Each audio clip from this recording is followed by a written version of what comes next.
A gente dá início a mais um programa Na Mira com o Fernando Veloso aqui na TVC, na TV Correio da Manhã. Você vai acompanhar aí em Teresópolis, Petrópolis, Friburgo, Paraíba do Sul e Três Rios. E o programa de hoje a gente vai ter uma aula. Ele é professor, ele é mestre em ciência ambiental, é especialista em segurança e cidadania, mas também é agente de segurança pública. Ele é inspetor da Guarda Municipal do Rio de Janeiro, é coordenador do curso de segurança pública da Faculdade Unileia, em Brasília. Ele é graduado em Geografia pela UERJ, pós-graduado em Segurança e Cidadania pela Universidade Cândido Mendes e mestre em Ciência Ambiental pela Universidade Federal Fluminense. Ele já foi professor da Estácio de Sá, dava aula de graduação de Gestão de Segurança Pública e Privada, Perícia Criminal e pós-graduação em Segurança Pública, Gestão Estratégica de Pessoas, Gestão Financeira e Gestão Pública. Também dava aula na Academia de Ensino da Guarda Municipal, onde atua como gestor na área de segurança pública. O nosso convidado de hoje é o professor Genésio Gregório Filho. Professor Genésio, muito prazer, obrigado por ter aceitado o convite, estar aqui com a gente. Dei uma palhinha aqui do seu currículo, mas deixei de dizer que o senhor também é tutor da Senasp, da Secretaria Nacional de Segurança Pública, na área de Polícia Comunitária, Mediação Comunitária, Uso Legal e Legítimo da Força, Direitos Humanos e Crimes Ambientais. A gente vai falar muito sobre Polícia Comunitária, a relação dessa... Que história é essa de Polícia Comunitária? Né? Vamos desafiar a audiência aqui do programa para ver se eles sabem o que quer dizer Polícia Comunitária. Né? A gente vai esmiuçar um pouco isso. O que isso tem a ver com a relação entre o cidadão e a segurança? Que diferença faz isso para eu ter mais segurança ou não? A gente vai explorar bastante o senhor aí nesse sentido. O senhor também atua como instrutor nos cursos nacionais da Secretaria Nacional de Segurança Pública, de multiplicador e promotor de polícia comunitária, nas matérias, nas disciplinas de mobilização social e estruturação dos conselhos comunitários de segurança. Eu sou um entusiasta dessa matéria aqui, a gente tem o Instituto de Segurança Pública. Para encerrar o seu currículo aqui, a gente começar a entrar nesse debate, ele também é autor do livro Policiamento Comunitário. Vou subir aqui a imagem para quem tiver interesse, o livro do nosso professor Gregório. Então vamos falar um pouquinho sobre o perfil do agente de segurança pública, vamos falar muito sobre policiamento comunitário e municipalização da segurança, o papel das guardas municipais. E se der tempo, a gente vai correr, se der tempo a gente fala da sua experiência no exterior sobre essa matéria. Então, professor, mais uma vez seja muito bem-vindo. Muito obrigado, eu agradeço, é um prazer estar aqui com o delegado Fernando Veloso, que foi meu professor no curso de Multiplicador Nacional de Polícia Comunitária em 2010. Então, assim, uma frente que já vem se levantando, algo que no Brasil não é mais novo, mas não é tão novo quanto imaginamos, né? Porque a primeira experiência de policiamento comunitário no Brasil foi feita em 1982, na época do comando da polícia pelo coronel Carlos Magno Nazaré Cerqueira, que ele implantou um projeto de policiamento comunitário em Copacabana. E antes disso já tem experiências anteriores, no próprio Japão, que é o país que traz essa ideia. Como é o nome lá? Os Cobuns, não? Tem os Coban, que são os postos, né? Os postos comunitários, onde o policial trabalha, e em algumas áreas até mora no Coban, e ele é aquele policial que atende a população daquela área ali no entorno. Então, isso é muito importante se ter essa experiência trazida para cá. Em 1910, foi sistematizado nos Estados Unidos por um chefe de polícia chamado Arthur Woods, e depois a filosofia foi basicamente consolidada através de Trajanovics, né, que ele cita lá o que é a filosofia de polícia comunitária e dita quais são os seus princípios. Mas, professor, não dá muita dica não, porque eu vou começar aqui fazendo um jogo inverso. Primeiro você já deu, né, já revelou o segredo aqui, que a gente já teve esse contato, tive o prazer, né, na época fui convidado pela Secretaria de Segurança para mergulhar nesse universo da polícia comunitária, e aí me tornei um entusiasta dessa matéria e fiquei muito feliz quando você concordou de vir fazer essa entrevista com a gente. Mas vamos começar dizendo para a audiência da TV Correio da Manhã o que não é a polícia comunitária. Então, eu tive que recuperar meus estudos lá, né, já tem muitos anos, e aí fiz umas colinhas aqui. Polícia comunitária não é uma técnica policial, né? Polícia comunitária não é um estilo de policiamento limitado ou especializado. Polícia comunitária não é necessariamente o patrulhamento a pé ou de bicicleta. Isso. Essas anotações eu tirei lá dos livros da Senage, que eu usei para dar aula, né? Polícia comunitária não é condescendente com o crime, ou seja, não tem nada de entregar flores e nem abraçar criminoso. Polícia comunitária não tem o sentido de assistência social, mas sim de participação social. Agora que eu disse tudo que não é, professor, começa a explicar para a gente como é que o telespectador da TVC pode entender melhor essa coisa de polícia comunitária. A gente teve uma experiência recente, o senhor falou do Coronel Cerqueira, nos anos 80. A gente teve depois o episódio, né, o programa, né, que se transformou num grande programa que foi a UPP. Né? Eu entrevistei aqui semana passada o Coronel Biratã Ângelo, que falou muito da história das UPPs para a gente. Né? E agora a gente tem isso sobre um estudioso, um acadêmico, um professor que é inspetor da Guarda Municipal do Rio, com 28 anos de carreira. Explica para a gente, né, com todo esse conhecimento que o senhor traz, o que é polícia comunitária, o que a gente, o que o cidadão que não é da área de segurança, né, o que ele precisa ouvir para ele entender o que é polícia comunitária. Na verdade, a polícia comunitária é uma filosofia, né? Então tem uma diferença entre o policiamento comunitário e a polícia comunitária. O policiamento seria a metodologia, se está próximo, como trabalha com a população. Mas, na verdade, a polícia comunitária é uma filosofia estruturada em 10 princípios básicos que visa uma construção de uma segurança pública onde se tenha a participação social, a participação da sociedade, porque essa questão do cometimento de crimes, em toda a sociedade você vai ter algum tipo de crime. Né? O David Bailey, que é um grande pesquisador, faleceu há pouco tempo, americano, ele falava que dentro de uma comunidade, que é um grupo de pessoas que habitam um espaço independente de recorte social, se é rico, se é pobre, dentro daquela comunidade apenas 2%, né, dos habitantes ali tendem a cometer algum tipo de crime. E o fato todo é que a polícia gastava a energia dela toda com esses 2% e deixava de atender os outros 92%, os outros 98%, que são o cidadão que não comete crime, o cidadão de bem. Então é uma forma de você inverter esse papel e ter a participação social para que você consiga combater o crime. Né? Lembrando que o crime, né, a questão do crime, ele é sistêmico. Né? Então, quando se fala em segurança pública, também se fala em um grande sistêmico.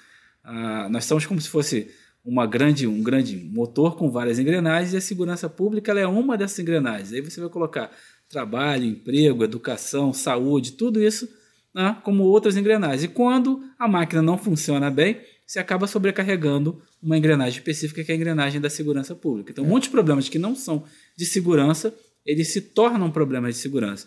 E o objetivo principal, né, da polícia comunitária é você trazer essa mudança e trabalhar com o caráter da prevenção. É você prevenir o crime, evitar que ele aconteça. Isso que é uma coisa que é muito interessante. Tem um professor lá de São Paulo, o Antônio Celso Brasiliano, que ele trabalha com análise de risco na área de segurança. Ele fala que dentro da segurança pública, né, dentro da segurança no aspecto geral, 85% do processo é de prevenção. 10% é dissuasão, que é a presença do agente ali, o cara olha, ó, tem um policial ali, eu não vou querer cometer crime aqui. E 5% é quando se tem uma ocorrência. E a gente às vezes valoriza muito esses 5% e esquece dos outros 95%, que são a parte de dissuasão e a atuação preventiva diretamente. Vou deixar o professor respirar? Sim. Então, ver se a gente pode dizer o seguinte, essa filosofia, então a gente já começou a entender aqui, né, que não é uma estratégia, não é alguma coisa que a polícia faz para ficar bem na fita, não é uma artimanha para pegar informação e poder investigar, né, não é um modelo de policiamento, é um conceito, é uma filosofia. Né? E dentro desse conceito, trazendo já para a nossa realidade aqui, acho que você vai poder falar aí, já começou a falar um pouco do Japão e tal, de outros países, mas trazendo para a nossa realidade, a própria Constituição Federal, quando ela diz que segurança, né, é dever do Estado e direito e responsabilidade de todos. Assegurar, eu não sei se na época da Constituição, lá em 88, né, se pensaram em policiamento comunitário ou não. Mas o fato é que ela está inserida dentro da nossa Constituição quando diz que é a responsabilidade de todos, porque é uma filosofia de polícia que traz a sociedade para participar, né, do que ela pretende, do que ela precisa, né, como entrega, como serviço da segurança pública. E essa coisa da prevenção, acho que você disse muito bem, de uma maneira muito clara, porque hoje a gente tem, o problema é o que aparece. Né? Então tem muita crítica, inclusive, contra a atuação da mídia. Né? Contra a atuação da mídia que critica muito a ação da polícia, mesmo quando parece que deu certo. Né? Quando a polícia prendeu o criminoso, mas se alguma coisa não saiu da forma como os analistas de plantão entendem que deveria ter sido, a polícia apanha. Então ela apanha quando acerta e quando erra. Né? E quando você diz que essa energia toda da polícia é voltada para aqueles 5% que são um problema e a gente ignora, né, os outros 95%, a gente deixa de atender justamente aquelas pessoas que são, vamos chamar aqui, são os mantenedores da polícia, que é quem faz o Estado funcionar, que é quem gera riqueza e tal. A gente ignora essas pessoas. Acho que fica muito claro isso, a gente começa a entender um pouco por que a polícia é tão mal compreendida. Talvez o próprio modelo que a gente emprega, e aí a gente não está falando aqui do Rio, a gente está falando do Brasil. É um modelo reativo. É um modelo que atua na medida em que o crime acontece. A gente tem a polícia militar, as guardas municipais que atuam na prevenção. Né? A polícia civil, a polícia federal, a polícia rodoviária federal, enfim. Cada uma tem o seu espaço de atuação aí. Mas o fato é que todas elas estão procurando o problema. Elas ficam procurando o problema. Então, seja no patrulhamento preventivo, seja na investigação que acontece, que se inicia depois que o crime acontece.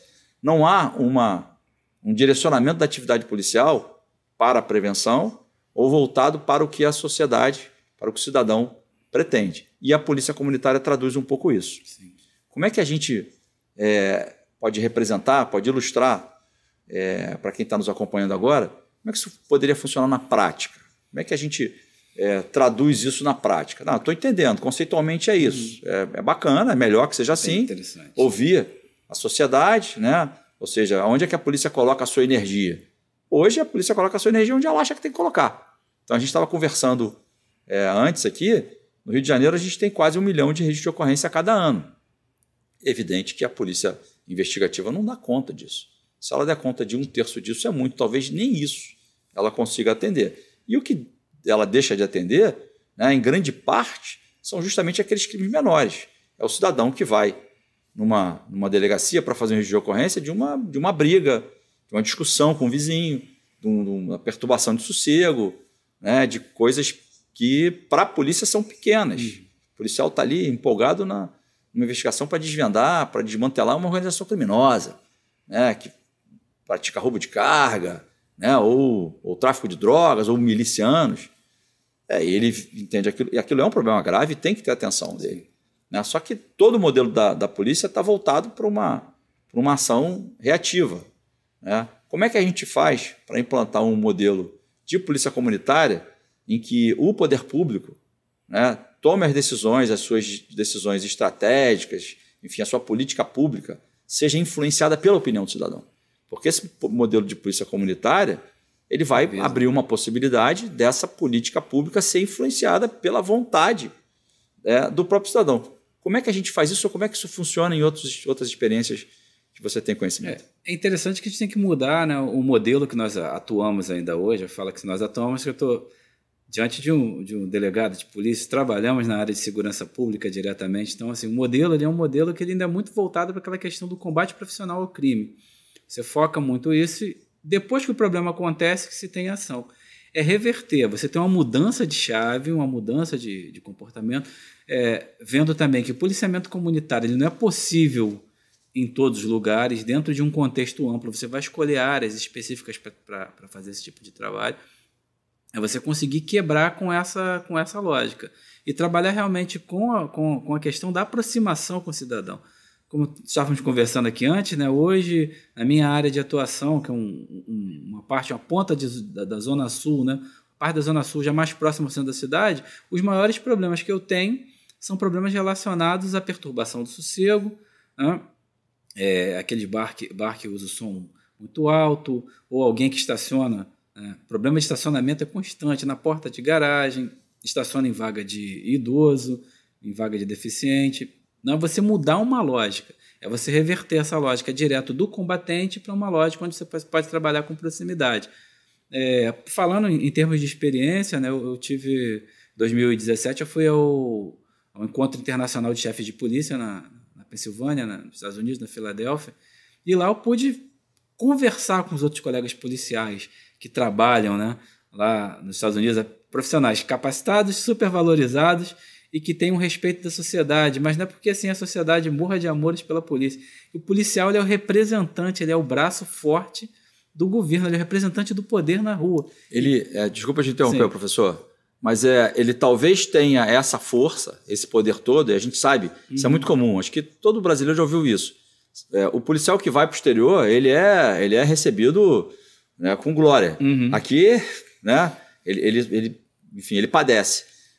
Será que o policial lá fora ele é tão mais capaz ou competente que o daqui? Me parece que não. Acho que a questão é que o trabalho dele é legitimado pela sociedade. É legitimado. Né? E é legitimado porque a polícia ouve a sociedade, ela participa, ela é chamada a participar. Na realidade, acho que ela é responsabilizada na medida em que ela participa das tomadas de decisão.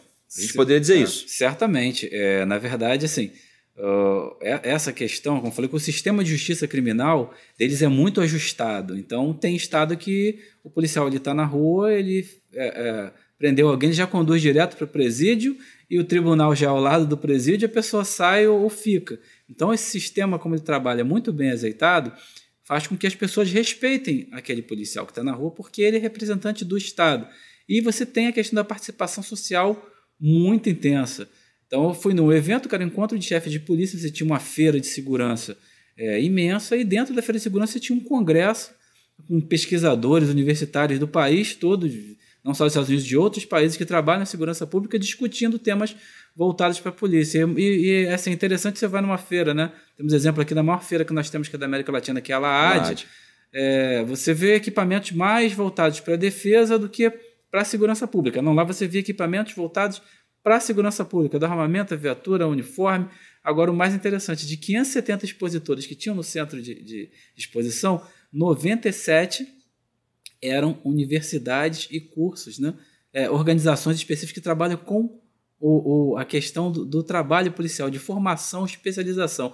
E lá o que eu percebi claramente é que eles não trabalham, né, para a polícia, eles trabalham com a polícia, resolvem soluções para a polícia. Não tem esse distanciamento, né? Você está falando do mundo acadêmico, essa proximidade do mundo acadêmico com o policial aqui, a gente... né, as polícias têm um curso superior de polícia. Né? Aí quando a gente está chegando a um determinado estágio, né, tanto na Polícia Civil como na Polícia Militar, e aguarda acho que tem alguma coisa, não sei se tem alguma coisa no mesmo molde, mas assim, é um curso superior de polícia, como se fosse o último curso de estágio. E aí você vai fazer isso no universo acadêmico. Então isso tem que ser muito negociado, porque essa é uma relação de tanta tensão, né, divergente, que há um conflito iminente ali a cada momento. Você está dizendo que em outros lugares, né, como nos Estados Unidos, essa proximidade com o mundo acadêmico traz benefícios. Traz, né? muito. Porque a polícia não tem que ter caixa preta nenhuma. Bem que pode haver divergência e devem haver divergências mesmo, mas essa proximidade ela traz benefícios para todos. Isso eu achei super positivo, né? Então o fato de você ter tanta envolvimento entre a polícia, a educação, reconhecimento de ambas as partes, alguns com os trabalhos muito interessantes, eles são muito comunitários, são uma polícia de proximidade. Apesar de ter uma formação básica militarizada, que tem aquela questão da hierarquia, eles são policiais que trabalham mais com policiamento de proximidade, isso mesmo numa cidade grande como a Filadélfia. Então, assim, foi muito interessante ver essa experiência e ver que as pessoas participam. Então, andando na rua, né, interessante que eu vi que passou um veículo da polícia com um cidadão sentado no banco da frente da viatura. Aí eu perguntei para o colega policial de lá, mas o que está acontecendo? Está conduzindo? O que ele é? Como lá o ciclo de polícia é completo, de repente está fazendo alguma investigação, ele não estava com o uniforme na viatura. Ele falou, não, ele é um cidadão e ele quer fiscalizar o trabalho da polícia, ver o que a polícia está fazendo. Então ele vai no departamento de polícia, preenche uma ficha e ele pode acompanhar o policial durante o turno de serviço dele de 8 horas na viatura. Algo que aqui é inimaginável, sendo que lá, né, onde nós fomos, a polícia ela acessa qualquer lugar da cidade, né, mesmo... É uma outra realidade. Uma outra realidade. Então, quando se fala em segurança, a gente não pode pensar somente na polícia. Tem que pensar no contexto social como um todo. E, assim, impressionante que eu, enquanto guarda municipal, né, o tratamento que você recebe, chegou no aeroporto, você passa por toda a revista, a partir do momento que você é identificado como policial, o comportamento do policial que está ali do agente do Estado ali. Do agente do Estado, ele muda. Né? E quando você sair, teve um dia que eu tive que sair na rua para ir num jantar com o chefe de segurança do consulado dos Estados Unidos. Eu botei um uniforme e as pessoas paravam na rua para pedir para tirar foto. E, pô, muito obrigado, seja onde policial, do Rio de Janeiro. Pô, muito obrigado pelos serviços prestados para a sociedade. Então, tinha um carinho que a gente não vê aqui, que a gente vê um distanciamento. Então, na verdade, você tem todo um trabalho, você tem uma polícia que é pautada no modelo anglo-saxônico, que sempre foi um modelo de proximidade, isso aí já é desenhado lá no século XVII, já é desenhado com esse formato que foi transmutado para os Estados Unidos. Então já tem essa questão da participação social muito próxima. Você vê isso ali, a comunidade discutindo, né, com a polícia alguns problemas, e tem um famoso empoderamento, de poder dar dicas, o que pode fazer, o que se pode melhorar. Isso que eu achei bem interessante. Você narrou uma experiência pessoal, e no que você estava narrando eu me lembrei de uma minha. E aí eu vou ocupar um pouquinho, vou perder 1 minuto aqui da tua entrevista para narrar essa experiência. Eu estudei nos Estados Unidos uma época, quando eu era bem novinho. Eu estava dirigindo um carro lá e eu não sabia, mas dos 2 faróis, um dos faróis estava queimado. E eu não sabia. Eu estava com um amigo, estava indo para uma outra cidade à noite e a gente foi parado por uma viatura. Quando a gente viu a viatura atrás, né, acendeu o giroscópio e a sirene e tal, a gente ficou super assustado, né, porque era uma estradinha ali, secundária, e já fiquei com medo, né? Mas aí ele parou a gente e pediu os documentos, pediu tudo, verificou tudo. Eu não só atendi, dei a documentação, eu tinha a carteira de habilitação, tinha tudo que eu estava estudando. E aí ele disse, o senhor sabe que o seu farol está queimado? E aí eu acho que ele fez aquilo para me testar. E eu não sabia mesmo. De fato eu não sabia. Eu falei assim, não sabia que está queimado. Não tinha percebido aquilo. O farol deve ter queimado ali dias antes, um dia, não sei. Ele disse, o senhor não pode circular assim. Aí eu falei assim, meu Deus do céu, o que é que eu vou fazer agora? Né? Que eu estou no meio de uma estrada, no meio do nada, né? Tinha que rodar ainda 50 quilômetros. E aí o policial, ele verificou, viu que estava tudo certo, ele disse, me acompanha, me segue. E eu pensei, pô, o cara vai me prender porque o farol estava queimado? Não é possível. E eu obedeci a ordem. Deu o comando, eu obedeci. E ele foi, e eu fui atrás dele, fui seguindo ele. E ele seguiu ali por uns 10 ou 15 minutos, quando eu vi, eu estava chegando na delegacia. Ele conduziu o carro até a delegacia, né? E aí saltou, falou, encosta aí. Eu encostei o carro ali, ele me disse, para onde é que você disse que estava indo? Aí eu repeti o lugar para onde eu estava indo, e ele disse, pode entrar na viatura. Eu entrei atrás da viatura, eu e esse amigo meu. Eu entrei atrás e no caminho, indo para lá, ele disse, eu vou deixar vocês lá. Né? Não, antes disso, ele fez um contato com o rádio, porque eu ia sair da área de atuação dele. Ele fez um contato com o rádio, avisando a polícia daquele outro condado lá, daquele outro distrito, dizendo que estava me levando lá, e eu entendi aquilo, porque eu fui fazer um curso de aperfeiçoamento de inglês. E eu entendi aquilo, falei, ele vai passar a gente para outra viatura? Eu sem entender, ele não me deu satisfação, ele simplesmente fez o serviço dele. E quando eu cheguei na divisa, a gente saiu daquela viatura, entrou na outra viatura, o outro policial levou a gente até onde a gente tinha que ir, né? E aí quando ele estava deixando, a gente disse, olha, ele vai te deixar no lugar onde você tem que ir, amanhã, você durante o dia, você vai retirar o carro, porque durante o dia dá para você circular com aquele carro, e se eu te pegar de novo com o farol queimado, o procedimento vai ser diferente. Eu achei que ele ia me multar, mas ele não me multou. Eu achei, vou receber uma multa. A multa nunca chegou, porque eu acho que ele acreditou que, de fato, eu não sabia que o farol estava queimado. Então, assim, essa história é bem emblemática, né? Aquele policial ali, ele não prendeu ninguém, ele não fez nenhuma investigação, na realidade, ele não evitou que nenhum crime fosse cometido por um patrulhamento ou nada disso. Mas ele ganhou a gente ali. Ele absolutamente ganhou a gente. Ele fez um serviço, aí alguns vão dizer, mas o policial serviu de Uber. Não, não é isso. É porque ali tinha um cidadão, né, que estava numa situação, e ele acreditou, e de fato era verdade, que eu estava irregular, mas não tinha conhecimento disso, né, nossa leitura aqui seria, eu não tinha o dolo de dirigir, com o farol queimado. E eu iria oferecer risco se eu continuasse dirigindo daquele jeito e tal. E ele eliminou o risco na medida em que me mandou, deixei o carro lá, né? E ele falou assim, você vai lá, mas olha, se eu te pegar de novo, a história vai ser outra. E, enfim, você narrou a tua história, eu me lembrei dessa, e isso acho que reforça muito o que a gente está tentando dizer aqui, tem a ver com polícia de proximidade, né? A polícia comunitária, que é aquela coisa da força da polícia, vem da legitimidade que ela tem junto à sociedade que ela tem. Então, aquele policial não precisou dar um tiro, ele tinha força, ele estava armado, tinha lá uma escopeta no carro, como todas têm, mas ele não precisou usar da força para conquistar ali, né, a legitimidade que ele tem. Né? Agora, isso fica difícil quando a gente transporta essa questão para o Brasil, para o Rio de Janeiro. Então, acho que você já disse um pouco isso. Quer dizer, polícia comunitária, a gente não pode sair implantando polícia comunitária em todo lugar. Tem lugar que a gente precisa da força mais presente. Isso. Mas o fato da gente precisar da força não necessariamente quer dizer que a polícia, né, não possa fazer o seu trabalho de acolhimento do cidadão. E aí estou falando do cidadão de bem, daqueles 95% que não cometem o crime. Aí eu já quero dar um salto aqui, de fazer uma provocação quanto à questão das UPPs, né, que foi um programa que foi implantado no Rio de Janeiro. Isso teve repercussão nacional, até internacional. Pessoas de outros países vieram estudar isso.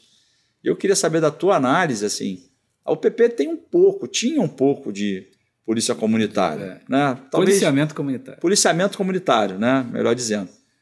Na tua ideia, na tua concepção, o que faltou na UPP para que ela não desandasse? Né? A gente ainda tem a UPP aí, a gente sabe, não é mais um programa como era, ele não perde vingou. Um pouco do sentido. Né? Perdeu o sentido. Na tua opinião, o que faltou para que a UPP... tivesse essa consolidação, né? Acho que é um problema que nós temos alguns problemas sérios, né? Por exemplo, segurança pública, saúde e educação são políticas que elas devem ser de Estado e não de governo. Então, cada um que entra vai tentando fazer algo diferente, tentando colocar a sua marca e acaba cometendo alguns problemas, que é a falta de continuidade. No caso da UPP, ela aborda um pouco da filosofia de polícia comunitária. Às vezes eu até brinco, né? Quando eu fiz o meu livro sobre policiamento comunitário, eu falava exatamente sobre o profissional, sobre o guarda, que ele trabalha com policiamento comunitário, mas ele conhece parcialmente a filosofia de polícia comunitária. Às vezes ele faz até mesmo sem saber. E na UPP tinha os traços da filosofia de polícia comunitária e muito do policiamento comunitário, que é a metodologia de trabalhar próximo à comunidade. Só que quando você faz o recorte, dos preceitos da polícia comunitária é o policiamento, né, personalizado, setorizado e personalizado. A UPP fazia o recorte, fazia o policiamento personalizado, só que resolver problemas de segurança não depende somente de ação policial. Na verdade, a polícia, sob o meu ponto de vista, a polícia foi abandonada, sem os outros fatores, sem as outras ações sociais que deveriam ocorrer dentro dessas comunidades. Então, durante um período, eles conseguiram o domínio territorial. Teve muita gente que migrou da atividade criminosa, foi fazer outra coisa, porque realmente era aquele recorte, né? Pequeno, cheio de policiais, restringiu a ação de criminosos dentro daquele local, só que você não teve outras ações que complementassem isso. Ainda tem um problema maior ainda. Quando se fala em policiamento comunitário, a gente tem que vislumbrar resultados, né, a médio e a longo prazo, não de imediato. E às vezes se queria um resultado imediatista da ação das UPPs. Só que você vai pensar em médio e longo prazo. Por quê? Às vezes aquele cidadão que já está lá há muito tempo, tem uma série de envolvimentos, ele não vai nunca ceder a esse modelo. Você trabalhar principalmente com as crianças. Sim. As crianças, né? O futuro adolescente, né? Hoje é criança, o futuro adolescente, o futuro adulto, ele vai ter uma visão diferente do que é a ação policial. Vai sair daquela visão do pé na porta, do fuzil, do tapa na cara. Vamos fugir disso e vamos implantar uma outra ordem. Aí, para isso, você precisa de mais tempo. E acho que não deram tempo nem de se ter um amadurecimento das UPPs. Elas começaram a crescer, se expandir. Se consolidar. Aí que vem a grande questão. Como eu falei, tem projetos que são projetos de Estado e outros são de governo. É exatamente quando o governo ele começa a utilizar isso como ferramenta política. Você constrói várias UPPs e acaba... Foi capturada pela conveniência política. Exatamente, acaba esquecendo. Por exemplo, no caso do meu próprio trabalho, nós tínhamos na Guarda Municipal uma unidade específica que era o grupamento de guardas comunitários. E o meu livro ele foi escrito em cima de um estudo de caso de uma base que nós tínhamos em Vargem Pequena, que era o conjunto Bandeirante, que chamava de César Maia, né? Em homenagem ao prefeito da cidade na época. E fala exatamente sobre isso. Nós tínhamos um trabalho estruturado, ele ficou estruturado em 6 bases, tinham 2 bases que o trabalho dava super certo, essa de Jacarepaguá e a ilha de Paquetá, que é já um ecossistema fechado, dava super certo. E quando você tenta expandir muito, você acaba perdendo em qualidade. Aí, quando se encerrou o projeto da Polícia Comunitária, em 2011, se implantaram as unidades de ordem pública, as UOPs, que é a Guarda Municipal, o contraponto da UPP. É uma área onde você tem uma base da Guarda, com um setor específico, onde o guarda ele trabalha com o smartphone, ele loga, e você tem já o referenciamento de onde o guarda está dentro do território, teve uma ocorrência próximo aciona aquele guarda ali. E tudo isso foi feito de uma forma, a primeira lançada da guarda foi da Tijuca, e depois entraram nesse afã de fazer várias. E daí canibaliza a primeira, tira efetivo de uma, de outra, e você perde a essência. Às vezes vale mais a pena você fazer um projeto mais enxuto, mas que vai ser efetivo, vai te trazer resultados em médio e longo prazo, do que se tentar fazer algo grandioso e acabar perdendo sentido. Que hoje, por exemplo, a pessoa falou na Vila Cruzeiro tem uma UPP, mas qual é o papel dessa UPP hoje? Agora, uma pergunta direta para você, professor Gregório. Você acha que a experiência que nós tivemos com a UPP, o fato dela ter meio que se travestido, vamos dizer assim, de um pouco de polícia comunitária, até tinha algumas questões de polícia comunitária, não era necessariamente, né, um projeto de polícia comunitária, mas trazia um pouco disso. Você acha que a experiência que nós tivemos com as UPPs pode ter comprometido essa filosofia de polícia voltar a ser trabalhada de novo? Porque esses cursos de multiplicador de polícia comunitária, né, que eu tive a oportunidade de dar essas aulas, de ser instrutor, a gente se conheceu lá, né, você se especializou nisso, eles trazem uma conscientização para o universo interno, para o próprio policial. Né, porque a gente sabe que tem uma resistência, tem policial que acha que é só força que resolve, o policial faz um concurso difícil, passa para polícia militar, passa para a polícia civil, passa para a guarda municipal, ele quer a força, ele quer mostrar que ele agora é a autoridade. Né? E a gente precisa lembrar ele que essa autoridade vem pela força, sim, mas também vem pelo reconhecimento da sociedade. Com certeza. E aí uma filosofia que já deu certo em outros países, que é milenar, né? A gente tem histórias aí na época do Japão, né, antigo, que demonstram que esse reconhecimento é a base do poder da polícia. Né? A gente não está dizendo com isso que a gente tem que... Só isso basta. Então, em alguns lugares, como é o caso do Rio de Janeiro, em que a gente tem áreas em que a gente tem que ter verdadeiros... a polícia quase que faz um papel de forças armadas, porque ela enfrenta questões que não são questões de polícia. Elas ultrapassam a esfera da atuação policial. São anormais. Na verdade, a gente tem atuação que ela é mais parecida com a atuação de unidade de intervenção tática do que segurança pública. Né? Extrapola. Né? Então, a gente tem experiência, como no México, por exemplo, em que as Forças Armadas entram na história para enfrentar o narcotráfico, porque a polícia já disse, eu não consigo. Você acha que está comprometido ou não? Ou a gente ainda tem... porque eu vejo hoje a discussão sobre segurança pública está muito, assim como tudo, está tudo muito polarizado, tudo muito extremo. Quer dizer, ou é o extremo de lá ou é o extremo de cá. Né? E aí cada um tem a sua... Né? Isso é ruim, porque a gente acaba... Né? Hoje há uma máxima, né? A gente vê uma máxima que volta com muita força, que é aquela coisa de... a gente tem que prender mais. A gente tem que usar mais a lei e a ordem. Claro, eu sou delegado de polícia e a minha fala passa um pouco por isso, mas a gente sabe o quanto isso consegue impactar na vida do cidadão. Não, há um limite para isso. Há um limite. Isso não vai resolver tudo, como você disse. Assim. A gente precisa de uma polícia em que o cidadão olhe para essa polícia e confie nela. Não adianta a gente ter a melhor polícia do mundo, mais bem equipada, né? Mesmo que nós tivéssemos isso, né? Com um quantitativo suficiente de policiais, seja militares, civis ou guardas municipais, que ainda assim, se essa polícia não conseguir ter a legitimidade, a gente não vai conseguir criar um ambiente de paz social que todos nós queremos. E aí, por isso que eu te faço essa pergunta, como eu sei que você é um estudioso do assunto, né? A gente não está nem falando de ambiente aqui, de meio ambiente, né? Você é mestre também. Vamos tentar falar disso de municipalização de polícia, mas só responde para mim primeiro isso. Você acha que está condenado isso ou a gente ainda tem esperança? A gente tem esperança porque acho que esse problema é um problema que também tem muita resistência cultural interna organizacional. Mas quando a gente fala que assim mudar a polícia, a gente não precisa mudar a polícia, a gente tem que mudar a sociedade. Como a sociedade ela vê como ela se integra com a polícia. Agora, quando se fala em processo formativo, a gente tem que ver que tem algumas coisas que ainda são muito tradicionais dentro das instituições, que elas devem ser mudadas até para que se tenha essa proximidade.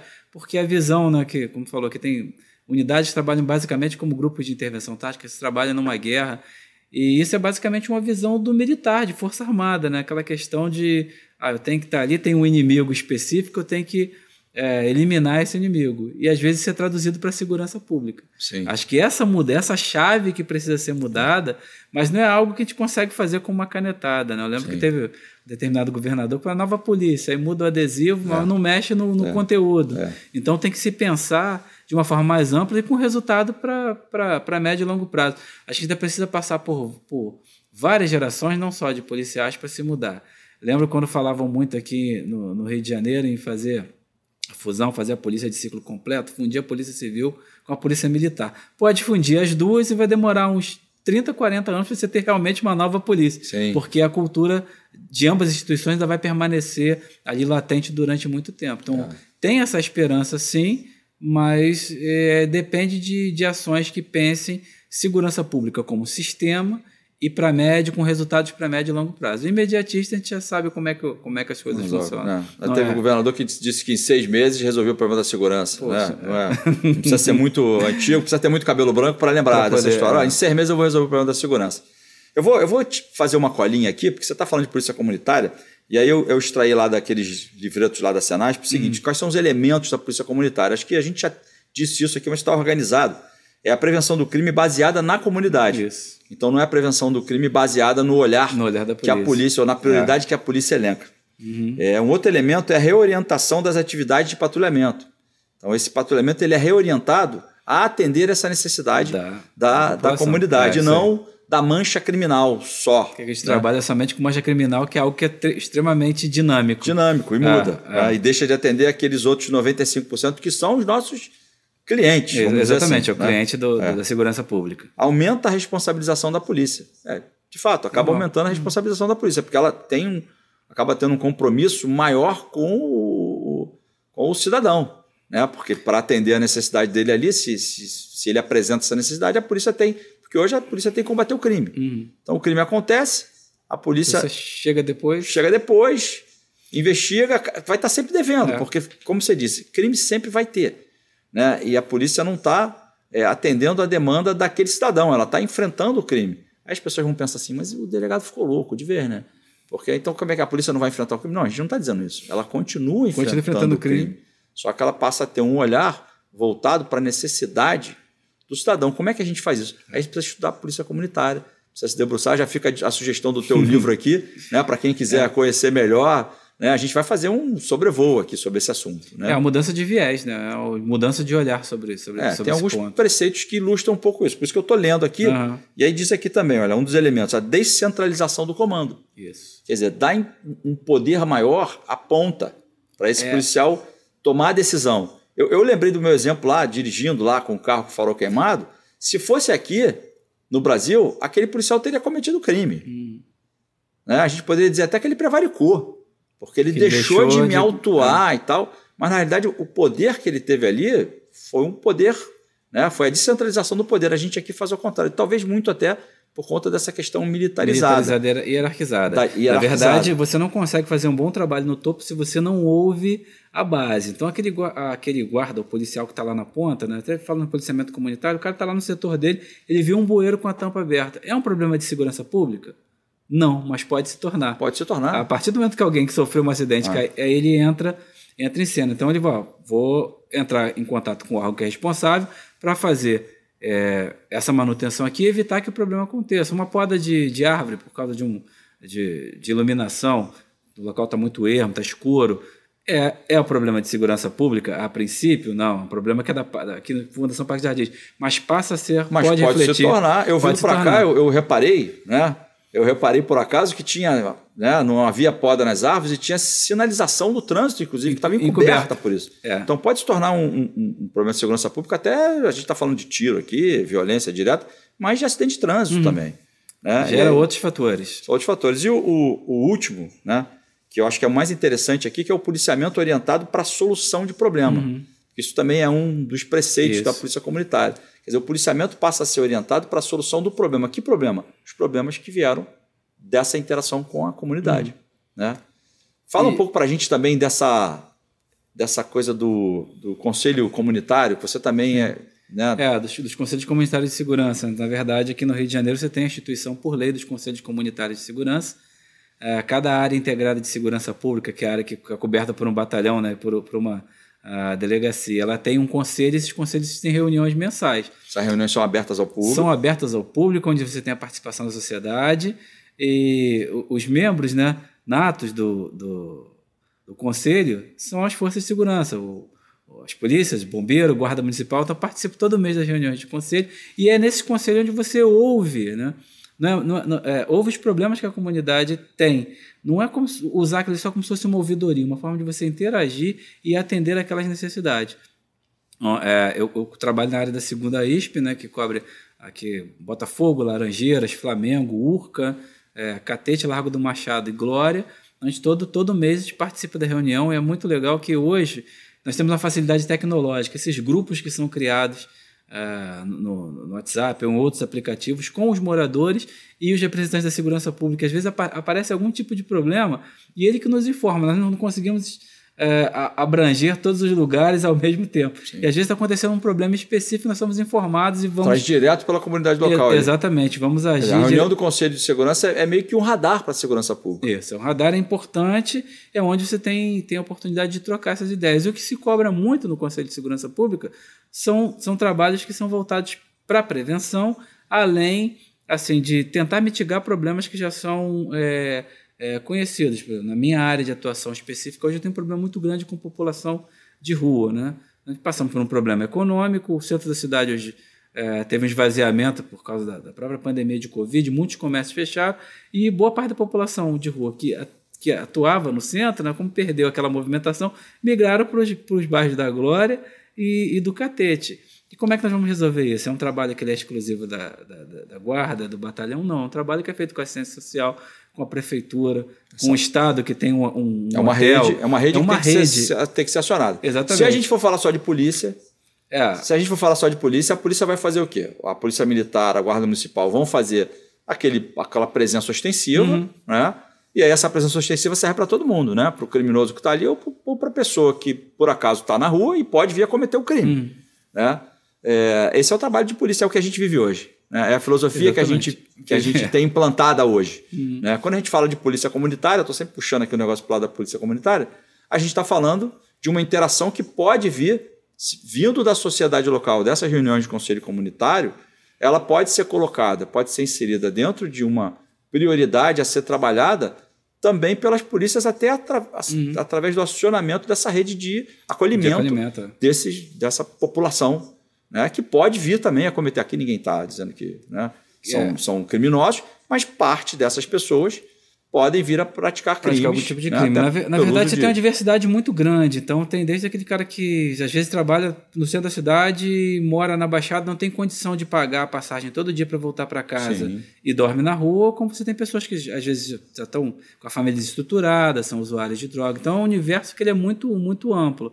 E o trabalho é um trabalho que ele é feito através de ações intersetoriais. Você não vai resolver o problema sozinho. Por isso que eu falo, a segurança pública hoje não é um problema exclusivo das forças de segurança. Sim, claro. Você tem que ter uma visão muito mais ampla para poder conseguir resolver esses problemas. E essa questão da participação social ela é fundamental. E a participação ela vai além. Você dá um empoderamento à comunidade para ela apontar, você pode trabalhar mais nesse aspecto aqui do que nesse aspecto. Sim. É você priorizar onde é que vão ser as ações através desse empoderamento e não utilizar o Conselho Comunitário de Segurança somente como ouvidoria, só lá para o cara ficar falando no teu ouvido, que eu estou com um problema disso, com um problema daquilo. Mas a pior participação é a não participação. Exatamente, é quando a pessoa participa, né? E aí é igual assim, por exemplo, na minha área de atuação.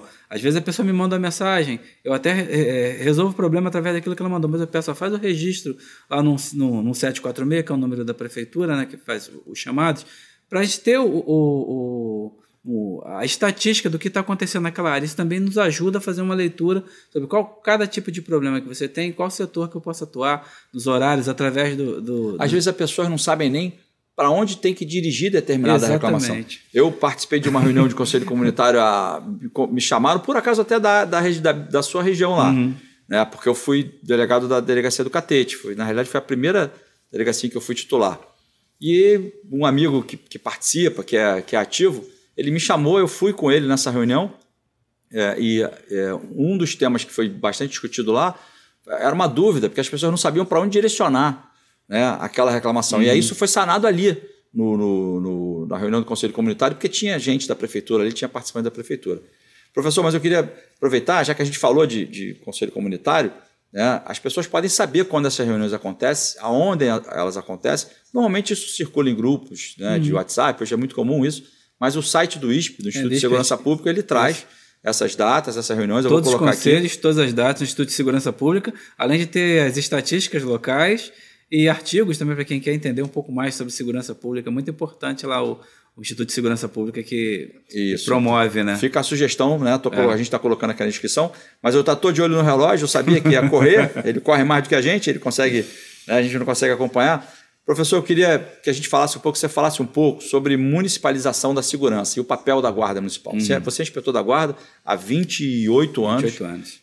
Você é acadêmico, você é mestre, você estudou segurança, você tem uma experiência baseada, né, em modelos de outros países, inclusive. Você é professor. Como é que você vê essa questão da municipalização da segurança pública e o papel da Guarda Municipal?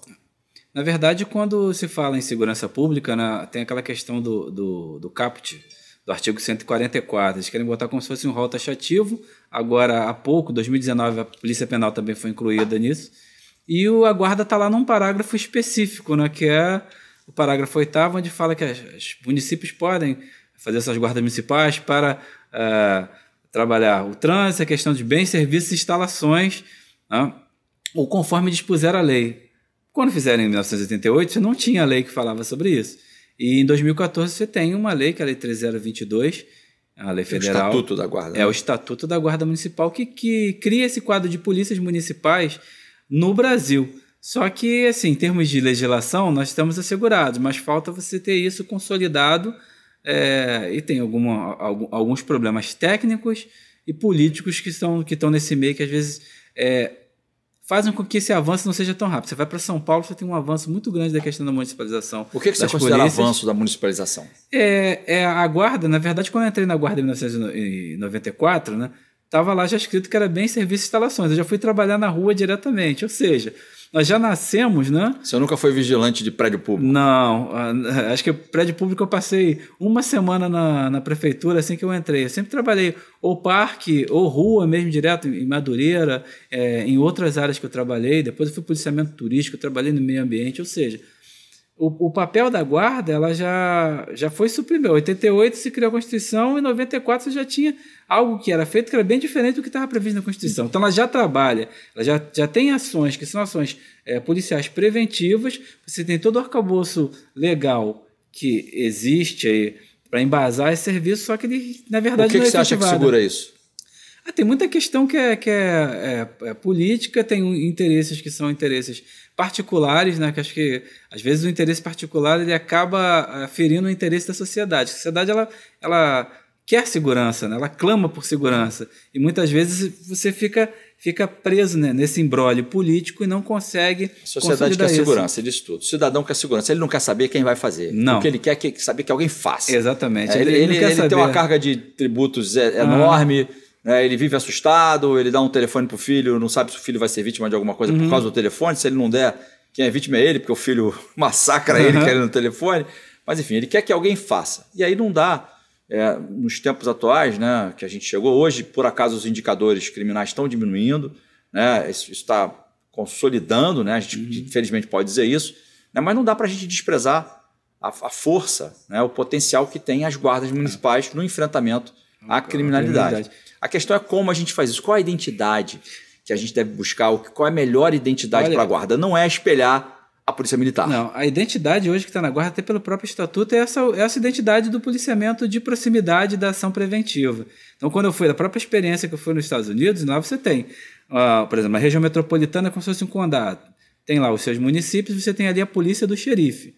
Mas cada município tem o seu departamento de polícia que trabalha integrado com a do xerife. Você tem as polícias do estado, são as State Patrol, cuida das estradas e trabalham integrados. Você tem lá o FBI, que é a Polícia Federal, que trabalha integrado. Então, na verdade, é o somatório de forças. As polícias elas são municipais em vários lugares do mundo. Aqui no Brasil, hoje, nós já temos um total, né, segundo alguns dados da própria Federação Nacional de Guardas Municipais, quase 140 mil agentes. Quantos agentes não poderiam contribuir na segurança pública? No Brasil, 140 mil agentes. No Brasil.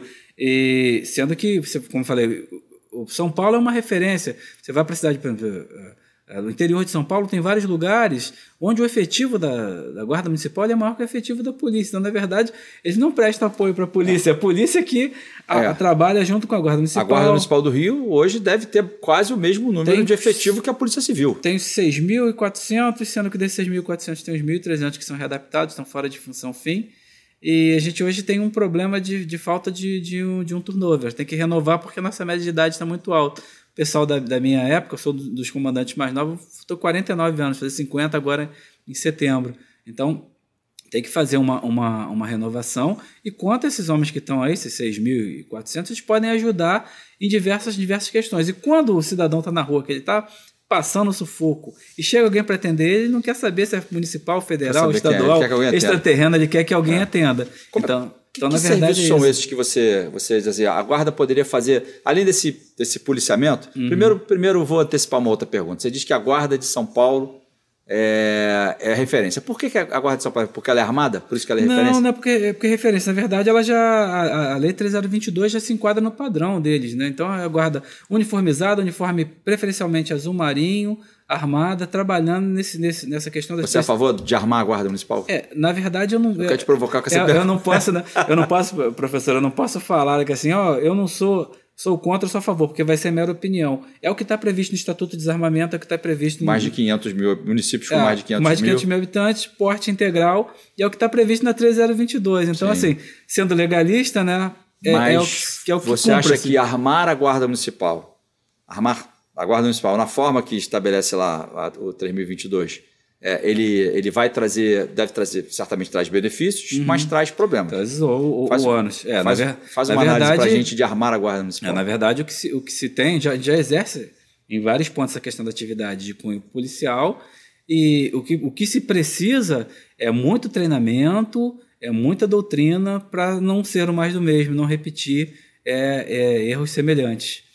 Então, não cometer, não dar continuidade ao cometimento de erros que a gente vê acontecendo. E para isso é que eu falei, treinamento, mudança de mentalidade. Como é uma instituição nova, né, a gente ainda tem aquela cultura que não está tão consolidada, dá para você fazer esses ajustes. Não cometer os mesmos erros que as outras polícias vêm cometendo, né, que são bicentenárias, são mais antigas. E às vezes foca muito nessa questão do combate profissional ao crime. O foco é específico e esquece dos outros 98% que a gente tem aí na sociedade que poderiam contribuir. Então, assim, hoje, né, a questão do armamento não é uma questão que assim, que eu não queira, é o que está previsto em lei. Aí tem lá, salvo engano, acho que é o artigo 30º da nossa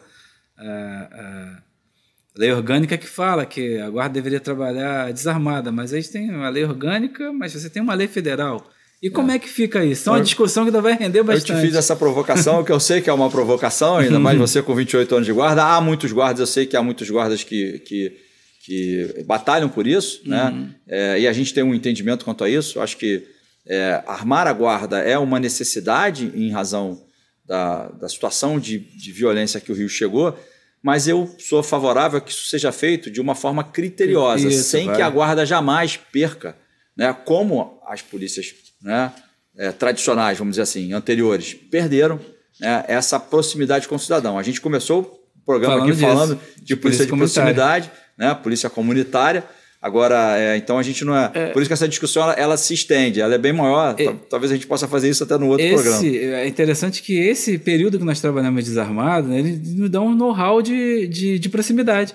A guarda ela media muito conflito. A gente nem falou de mediação de conflito. É alguma coisa que para você fazer armado fica um pouco mais complicado. A gente não pode pensar também como a arma de fogo como o único recurso do profissional de segurança. Então tem todo um processo até você chegar, né, um escalonamento até você chegar ao uso da arma. É isso que tem que ser trabalhado de maneira O guarda complexa. Que está na rua hoje, ele precisa de uma proteção. Sim. Ele precisa saber que ele está na rua como um agente policial, como um agente de segurança, né, como agente do poder público que está ali para defender, para acolher o cidadão, e ele precisa ser protegido também, porque a violência está na rua para o cidadão e está para o guarda também. Então a gente precisa encontrar uma maneira de que esse guarda se sinta seguro, mas sem que ele se afaste do cidadão que ele precisa acolher para ele ter esse reconhecimento legitimado. E aí tem todo um universo, tem todo um potencial que está aí para ser absorvido, explorado, né, com a municipalização da segurança, que seja,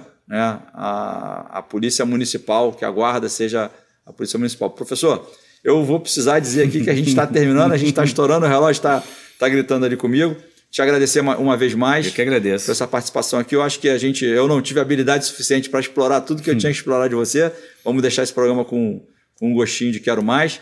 para encerrar aqui, diz para a gente, dá o teu recado para a audiência da TVC, né? Da tua leitura sobre essa questão de municipalização, do papel da Guarda Municipal, enfim, do que a gente conversou aqui sobre polícia comunitária. Dá o teu recado em poucas linhas. Ao público, da nossa audiência da TVC, que segurança pública é algo que é importante, é assunto de todos, como está previsto na Constituição Federal. E vocês aí que têm nas suas cidades, suas guardas municipais, valorizem, são profissionais honrados, profissionais que buscam sempre a especialização e que podem contribuir muito para a segurança do município. Então, assim, essa questão da proximidade ela é fundamental, ainda mais nas cidades que são menores, né? Essa possibilidade de proximidade é ainda maior do que na metrópole, né? Tem que explorar isso e cobrar, trabalhar em parceria para que esse trabalho, mais do que um trabalho legal, pautado na lei, seja um trabalho legitimado. Né? Então, não tem motivo nenhum para ter agente de segurança se não existir o cidadão. Então, igual o professor, né? O professor sem aluno não é nada. Então, dependemos de fazer esse trabalho conjunto para que tenhamos uma sociedade melhor, né? Que se não for para nós hoje, que seja para os nossos filhos e para os nossos netos. É isso aí. Isso aí, professor. Obrigado. É isso aí, gente. Encerramos mais um programa Na Mira com o Fernando Veloso aqui com o professor Gregório. Professor, obrigado. Isso aí.